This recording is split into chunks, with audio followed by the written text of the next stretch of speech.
Dia tidur di tengah jalan. Kemudian ada orang lewat nih naik motor gitu. Kaget kan, tiba-tiba di situ kok ada yang tidur gitu, seperti kayak polisi tidur gitu. Tapi begitu didekatin ternyata pocong. Nah, begitu didekatin kagetlah si pengendara motor, teriak. Terus Pak Joko ini ngancam gitu, awas ya kamu nanti gitu. Tunggu aja pembalasan dari aku, seperti itu.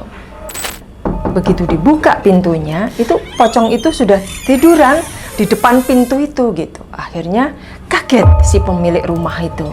Nah, kaget, teriak. Nah, kalau udah seperti itu, targetnya kena nih. Akhirnya beberapa hari kemudian dia sakit dan lanjut meninggal dunia. Assalamualaikum warahmatullahi wabarakatuh. Salam sehat dan sejahtera untuk kita semua. Jumpa lagi dengan saya Retno Sutarto dalam Cerita Kisah.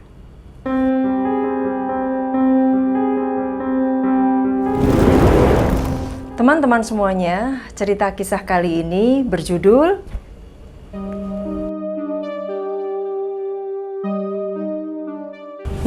cerita ini datang dari seorang ibu, sebut saja bernama Ibu Yani, dari sebuah kota yang berada di wilayah Jawa Barat. Nah, Ibu Yani ini bercerita mengenai pengalamannya, baik dirinya maupun keluarganya, bahkan seluruh warga di desa tempat tinggalnya, itu mengalami sebuah pengalaman yang horor dan mistis, yaitu tentang pesugihan pocong.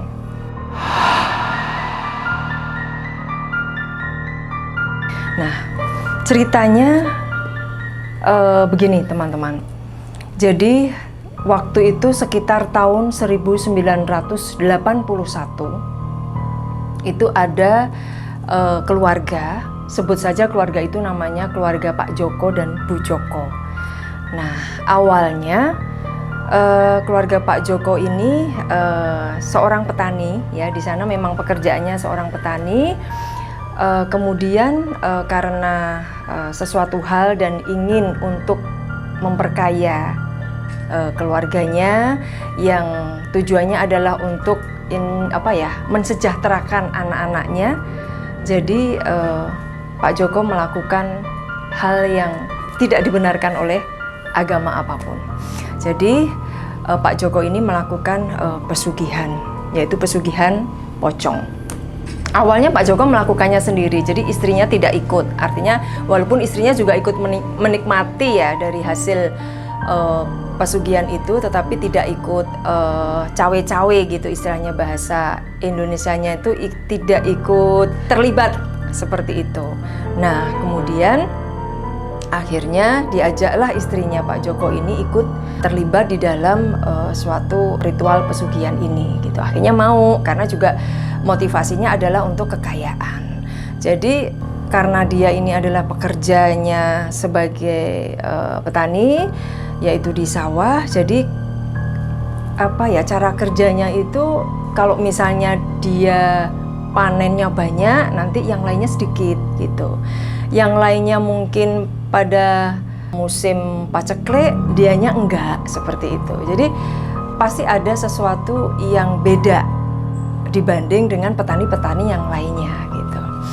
Nah, kemudian cara kerja si pesugihan pocong ini, jadi setiap kali dia melakukan aksinya, artinya untuk mencari mangsa atau korban, itu meneror tetangganya atau meneror warga yang ada di desa gitu.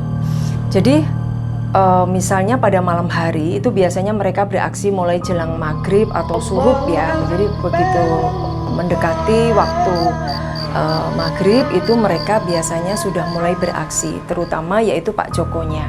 Jadi awalnya itu Pak Joko tiba-tiba di tengah jalan gitu, jadi pocong itu tidur, jadi dia sudah berubah menjadi pocong ya teman-teman. Jadi dia tidur di tengah jalan, kemudian ada orang lewat nih naik motor gitu. Kaget kan, tiba-tiba di situ kok ada yang tidur gitu, seperti kayak polisi tidur gitu. Tapi begitu didekatin ternyata pocong. Nah, begitu didekatin, kagetlah si pengendara motor, teriak. Nah, kalau udah teriak begitu, akhirnya dia diikutin sama si pocong itu. Terus setelah itu beberapa hari kemudian dia sakit. Pengendara motor itu sakit dan setelah itu dia meninggal dunia. Nah, ini cara kerjanya. Kemudian ada lagi warga di situ yang tiba-tiba pocong itu datang ke rumahnya, itu ngetok pintu gitu. Ngetok pintu, tetapi begitu pintu itu dibukakan, pocong itu nggak ada gitu. Jadi waktu dia ngetok pintu, kemudian pemilik rumahnya keluar membukakan pintu, nggak ada gitu. Siapa gitu? Sampai dua kali itu nggak ada siapa-siapa ya. Begitu pintu dibuka itu di teras rumah atau di depan rumah itu nggak ada siapa-siapa. Tapi begitu ketukan yang ketiga, begitu dibuka pintunya, itu pocong itu sudah tiduran di depan pintu itu gitu. Akhirnya kaget si pemilik rumah itu. Nah, kaget, teriak. Nah, kalau udah seperti itu, targetnya kena nih. Akhirnya beberapa hari kemudian dia sakit dan lanjut meninggal dunia. Dan itu sudah banyak sekali makan korban di desanya tersebut. Nah, kemudian akhirnya kabar itu ataupun kejadian-kejadian itu dari mulut ke mulut menyebar di seluruh desa. Dan mereka awalnya memang tidak bisa berbuat apa-apa terhadap si pesugihan ini karena mereka nggak tahu sebetulnya siapa yang melakukan pesugihan ini gitu. Nah terus tapi mereka tahu, jadi kalau lihat pocong jangan teriak, jadi harus diem gitu, sehingga kita akan terhindar dari mangsa atau dari target si pocong tersebut gitu. Nah suatu hari Bu Yani ini, jadi Bu Yani yang menceritakan ke saya ya, ini sebagai narasumber Bu Yani ini, waktu itu masih kecil, sekitar tahun 81, 80-an 2, 3 itu dia masih kecil, sekitar usia mungkin 10-11 tahun. Jadi waktu itu dia masih kelas 3 SD. Nah, dia itu kan keluarganya banyak ya, banyak sekali saudaranya, dan dia itu rumahnya itu ada kayak di dataran yang lebih tinggi. Jadi mereka karena tinggal di desa, jadi wilayahnya itu tidak rata. Jadi ada yang di bukit, di dataran tinggi, ada yang di dataran rendah seperti itu. Jadi berbukit-bukit seperti itu. Nah kebetulan rumah Bu Yani ini ada di dataran yang lebih tinggi, sehingga kalau dia mencari air, jadi di sana itu tahun 81-82 memang masing-masing rumah itu tidak punya sumur sendiri-sendiri gitu. Kadang-kadang dia harus mengambil di sungai atau mungkin di tempat sumur yang buat rame-rame seperti itu. Nah kebetulan Bu Yani ini harus ngambilnya di sungai gitu. Di sungai itu kan biasanya ada kayak di pinggiran sungai kayak dibuat lubang yang isinya air ya, kayak menampung air-air yang bersih gitu. Nah ngambil di situ. Nah dia sudah dibilangin sama ibunya, kalau kamu melihat pocong jangan teriak, diem aja seperti itu. Dan Bu Yani ini pemberani gitu, dan memang kebetulan anak ini agak indigo gitu, dan dia bisa melihat gitu. Jadi pada waktu habis maghrib dia turun ke bawah ke arah sungai itu mengambil air. Nah pada saat dia mengambil air itu, begitu mau balik lagi ke rumahnya, itu dia ngelihat pocong. Jadi ngelihat pocong itu tidur aja di jalan di mana yang dia lewatin tadi gitu. Jalan-jalan tanah seperti itu. Otomatis kan dia harus minggir ya melewati pocong itu gitu. Dan itu berani, Bu Yani itu berani, diem, nggak teriak, dia tetap aja jalan. Ya kira-kira sekitar hampir setengah jam dia melewati jalan itu, dan setiap kali balik ke belakang pocong itu masih ada. Dan dia terus tutup mulut, diem, tidak ngomong apa-apa, tidak takut, tidak teriak, sampai akhirnya ke rumahnya. Seperti itu. Nah, suatu hari lagi kejadian, Bu Yani itu tidak mengambil air, tetapi dia bermain sama teman-temannya. Mungkin waktu itu dia ceritanya pokoknya besoknya libur seperti itu, dari libur sekolah, sehingga malam itu dipergunakan untuk bermain sama teman-temannya. Karena menurut penuturan beliau waktu dia masih kecil itu walaupun masih anak-anak itu harus membantu ya orang tua segala macem gitu ya, kayak tadi mengambil air, nanti mungkin nyuci piring, gelas, seperti itu, nyuci pakaian gitu. Nah ini karena besoknya libur, itu mereka anak-anak di desa itu benar-benar dimanfaatkan untuk bermain, dan bermainnya itu malam hari gitu. Nah bertiga, jadi Bu Yani, ada kakaknya Bu Yani, terus Bu Yani itu sendiri sama temennya itu Minah. Nah, pada saat mereka bertiga bermain sambil ngangon kambing, itu di semak-semak yang banyak pohon pisangnya, gitu ya. Di semak-semak yang ada pohon pisangnya, kemudian juga ada rumput-rumput seperti itu. Pada saat mereka bermain, tiba-tiba di salah satu di balik pohon pisang di mana mereka bermain itu tiba-tiba muncul pocong. Mereka cuma tutup mulut, mungkin mau teriak tapi terus ditahan karena mereka tahu kuncinya, pokoknya jangan teriak, karena kalau nanti teriak kamu berarti menjadi target dari si pocong itu dan akan sakit dan meninggal gitu. Jadi akhirnya mereka bertiga itu berusaha untuk menahan rasa takutnya, menahan teriakannya, jadi agar selamat gitu. Dan akhirnya mereka buru-buru pulang dan melangkai si pocong itu, karena nggak ada jalan lain. Tiba-tiba si pocong tadi yang berdiri tiba-tiba terus tidur, jadi kayak menghalangi dia jalan gitu ya. Terus akhirnya dia melewati pocong itu dengan agak setengah berlari, tetap berjalan tapi setengah berlari, sehingga akhirnya mereka selamat ya, tidak menjadi korban dari si pocong itu. Kemudian setelah itu berjalan, akhirnya lama-lama warga desa itu resah karena banyak sekali korban yang sudah berjatuhan gitu. Dan waktu itu juga sempat dilaporkan ke pihak RT RW untuk melakukan penangkapan terhadap pocong itu. Tapi dengan segala upaya yang telah dilakukan oleh warga beserta dengan aparat di wilayah desa itu, nihil, tidak ada hasilnya. Karena selalu terjadi di wilayah desanya seperti itu. Nah, akhirnya terbiarkan lagi. Kejadian itu terbiarkan lagi sampai dengan tahun 91. Berarti itu udah 10 tahun ya. Tadi 81, ini menginjak tahun 91.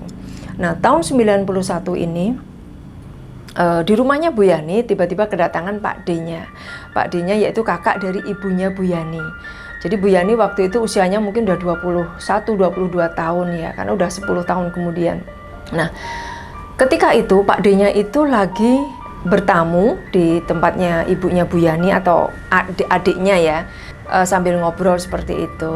Nah, kemudian sore hari menjelang maghrib itu Pak D-nya keluar ke teras rumah kayak gitu, pokoknya di halaman biasa kan orang laki-laki terus mungkin terus ngerokok gitu ya, menikmati suasana di desa gitu ya. Dia nyantai di luar di halaman gitu.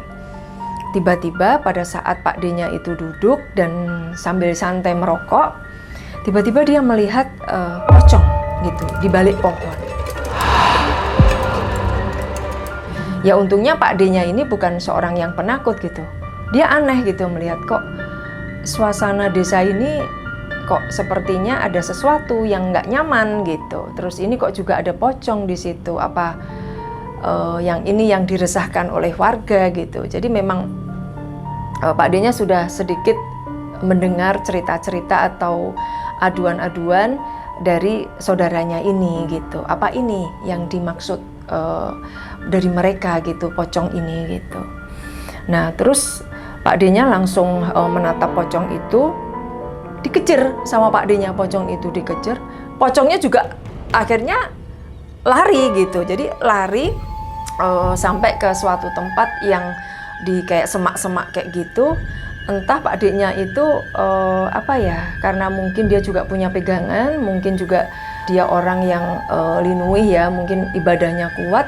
Terus entah dibacain apa, kemudian kayak ditangkep gitu. Tapi memang tidak berhasil ditangkap, tetapi jatuh, pocongnya itu jatuh. Terus dia bilang, pocongnya itu bilang, aku jangan ditangkap gitu. Aku ini Pak Joko gitu. Dia ngaku, aku Pak Joko gitu, tolong jangan bunuh aku jangan ditangkap kayak gitu, aku Pak Joko gitu. Jadi Pak Joko yang ada di warga yang di desa ini juga gitu. Kalau kamu mau istilahnya mau selamat, dia bilang gitu. Dia ngomong ke Pak D-nya tadi, kalau kamu juga mau selamat, kamu pergi ke rumahku kayak gitu. Nanti aku kasih imbalan buat kamu seperti itu. Nah akhirnya Pak D-nya itu pergi, akhirnya ngikutin si pocong itu sampai ke rumahnya gitu. Ternyata memang makhluk pocong ini adalah makhluk jadi-jadian, itu adalah sosok dari warga desa itu yang namanya Pak Joko tadi. Nah, entah apa yang terjadi di antara Pak D-nya dengan Pak Joko itu di rumahnya, ngobrol yang bagaimana, entah mungkin Pak D-nya juga ada sesuatu imbalan yang diberikan ke Pak D-nya. Akhirnya ya Pak D-nya tutup mulut gitu. Tutup mulut, tidak menyebarkan sesuatu perbuatan yang banyak menimbulkan korban gitu. Dan Pak D-nya hanya pesen, ya sudah terserah kamu, tapi jangan ganggu keluargaku, termasuk keluarganya Bu Yani tadi, jangan diganggu, dan kalau bisa mencari korban jangan di desa ini. Kalau bisa ke lain tempat, seperti itu Pak D-nya bilang seperti itu. Nah setelah itu Pak D-nya pulang ke rumahnya Bu Yani ini, terus besoknya pamit pulang gitu. Tapi begitu Pak D-nya datang lagi ke rumahnya Bu Yani setelah dia bertemu dengan si pocong yang sudah berubah wujud jadi Pak Joko itu tadi, ya dia bilang bahwa aku mau bilang ke pocongnya itu bahwa jangan ganggu keluargaku, seperti itu gitu. Ya sudah, akhirnya si pocong itu tetap bereaksi gitu ya. Setelah kejadian itu, pocong itu memang mencari korbannya tidak di desa itu lagi, tetapi di luar desa.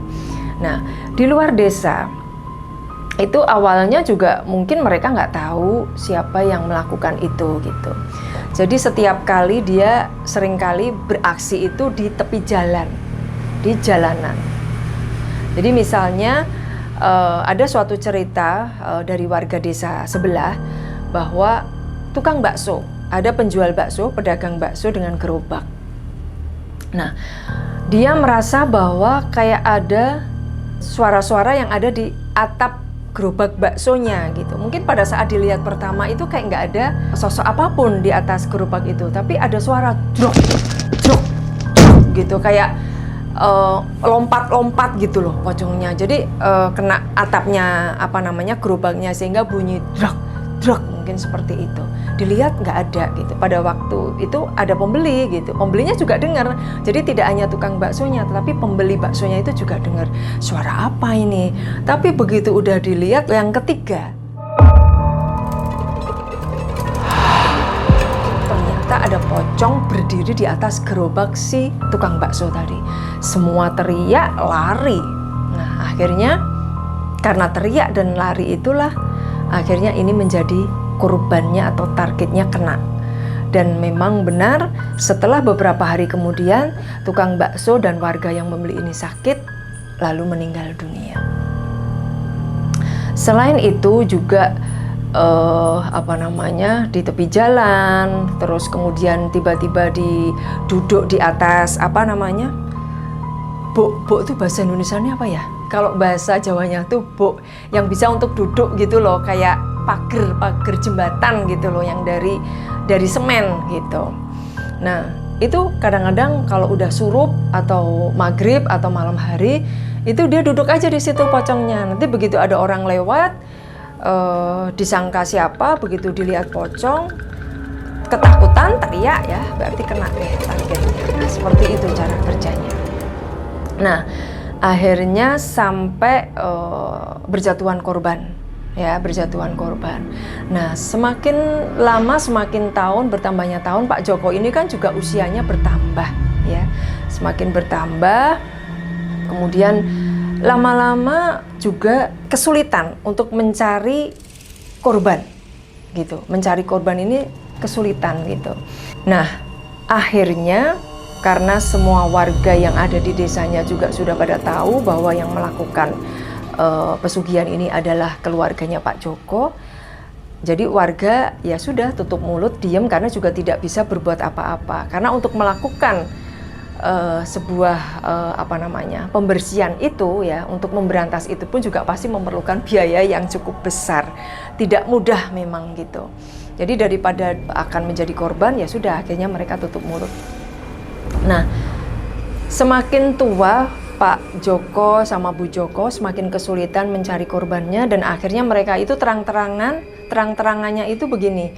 Di rumahnya dia sendiri dia beraksi.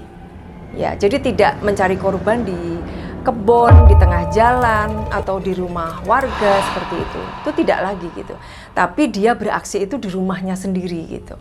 Nah, di rumahnya sendiri itu sama bikin sesuatu yang orang tuh terpancing untuk melihat gitu. Jadi misalnya dia di atas atap rumahnya itu loncat-loncat, terus nanti bikin suara yang gaduh sehingga orang yang lewat itu mesti nengok gitu. Itu apa sih, suara apa sih gitu. Nah, nanti kalau dia nengok atau mungkin memperhatikan, langsung diikutin. Orang itu tuh langsung diikutin sama si pocong itu, diikutin sampai ke rumahnya, ditungguin sampai ke rumahnya. Ditungguin, nanti kadang-kadang dia nungguin di teras rumahnya si orang itu gitu, sampai orang itu benar-benar ketakutan, terus kalau memang dia sampai teriak, kemudian stres apa-apa karena diikuti pocong, nah dia nanti akan menjadi target seperti itu. Tetapi kalau misalnya orang itu lewat, udah tahu rumahnya Pak Joko, mau ada apa di situ pokoknya udah cuekin aja. Kita lewat-lewat aja, nggak usah nengok, nggak usah memperdulikan. Kita akan selamat seperti itu. Karena memang sudah sangat keterlaluan gitu loh melakukan itu. Bahkan selain dia loncat-loncat di atas rumahnya, dia juga kadang-kadang tiduran aja di teras rumahnya. Kadang-kadang nanti di bawah pohon seperti itu. Jadi menarik perhatian orang yang lewat. Ya kalau orang yang nggak tahu, ya kasihan, pasti akan terkena gitu loh jeratannya itu gitu. Nah, akhirnya lambat laun semakin tipis karena sudah banyak korban, sudah banyak orang juga yang tahu akan triknya tersebut. Lama-lama Pak Joko juga sudah tua, dan akhirnya pada tahun 2020 Pak Joko sakit. Nah, pada saat sakit itu istilahnya belum sakit parah ya, karena sudah sangat jarang bisa mencari korban. Dia mencari cara bagaimana mencari korban yang lain dengan cara yang lain gitu. Akhirnya dia dengan cara meminjamkan uang dari hasil pesugihan. Nah, di situ ada suatu warga yang sedang merenovasi rumah ya, seorang janda gitu ya, merenovasi rumah, dan Pak Joko ini lewat, tapi bukan berupa pocong ya, bener-bener Pak Joko gitu lewat, deketin si janda itu gitu. Oh, lagi ini ya, renovasi rumah ya Bu gitu. Iya nih Pak gitu, kok belum selesai gitu.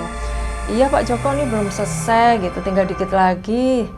Iya nih belum ada uangnya buat buat nyelesain, tinggal dikit lagi sih gitu. Oh gitu. Nah gimana? Pak Joko nanya, komentar gitu. Oh gitu. Nah, gimana? Kamu tak pinjemin po uang gitu. Biar selesai nih rumah kamu, tinggal dikit lagi toh gitu. Terus, oh gitu Pak, boleh. Sebetulnya si janda ini juga heran, kok Pak Joko ini baik ya minjemin uang gitu. Tapi dia juga sebetulnya ada rasa ragu gitu. Kok minjemin uang kenapa ya gitu. Oh tapi mungkin beda nih, kan dia bukan berubah menjadi pocong gitu. Artinya yang nyamperin dia itu benar-benar orang beneran, yaitu Pak Joko gitu.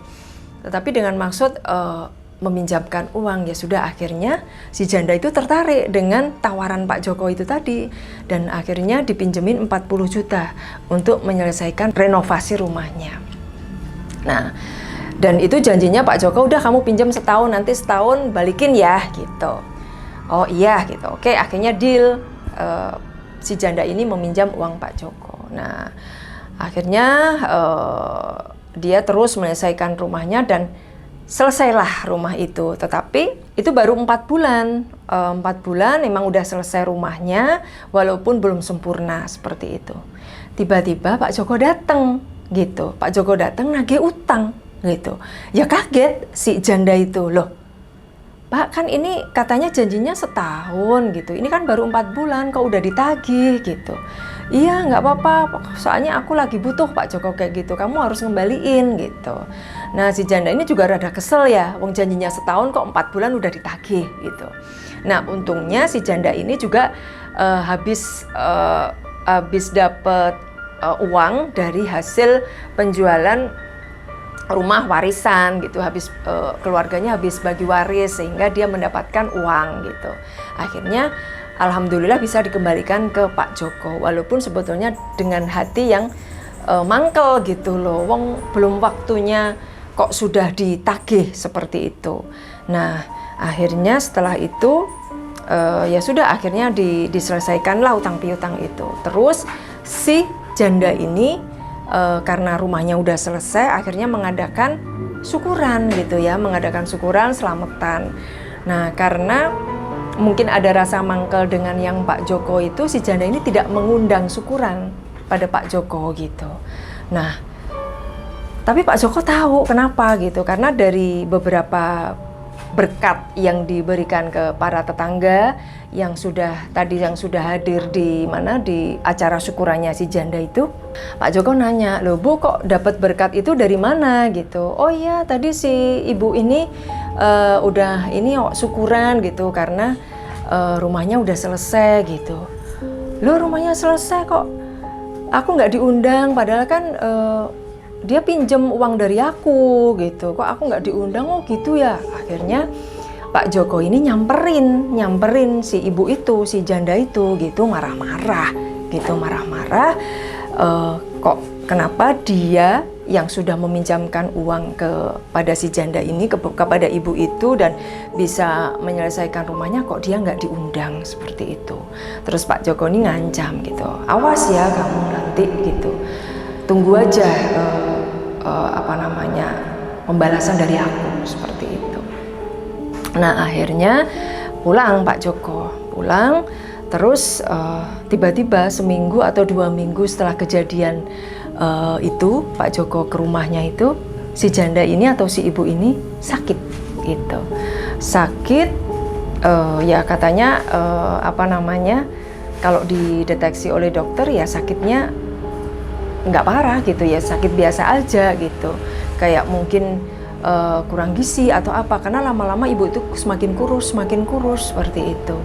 Selang tidak berapa lama dari meninggalnya si janda tersebut, Pak Joko jatuh sakit juga, mungkin karena usianya yang sudah tua dan juga mungkin dia sudah lelah ataupun mungkin sudah sangat susah untuk mencari mangsa atau korban lagi untuk pesugihan pocongnya.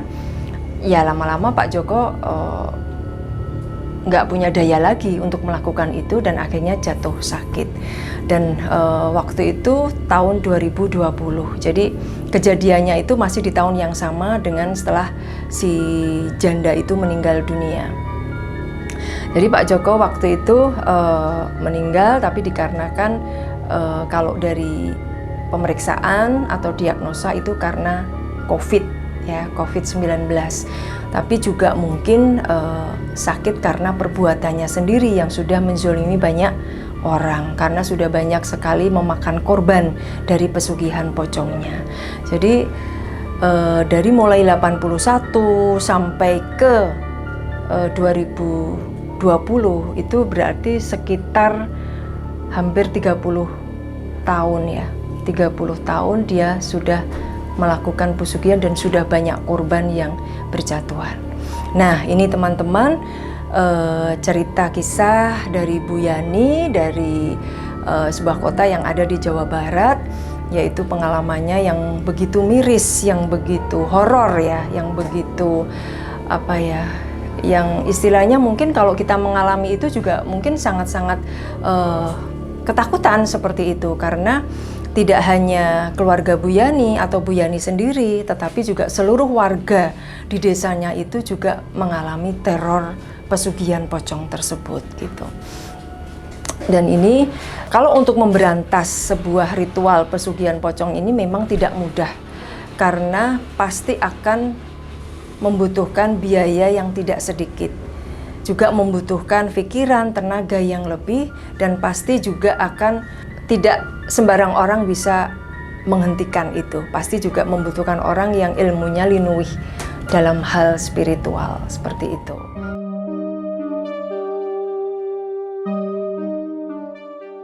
Nah teman-teman, mudah-mudahan cerita kisah kali ini bisa menebarkan manfaat dan bisa menjadi pembelajaran hidup untuk kita semuanya. Terima kasih dan mohon maaf apabila ada sapa maupun kata dari yang saya sampaikan tadi mungkin kurang pas atau kurang berkenan, saya mohon maaf. Baik teman-teman, jangan lupa untuk terus dukung channel YouTube Retno Sutarto. Bagi yang belum subscribe, kemudian beri like, lalu komen yang positif, serta share ke teman-teman kalian semua agar saya bisa terus memberikan cerita kisah yang menarik lainnya. Baik teman-teman, terima kasih atas perhatiannya, dan akhir kata saya ucapkan wassalamualaikum warahmatullahi wabarakatuh. Rahayu, rahayu, rahayu.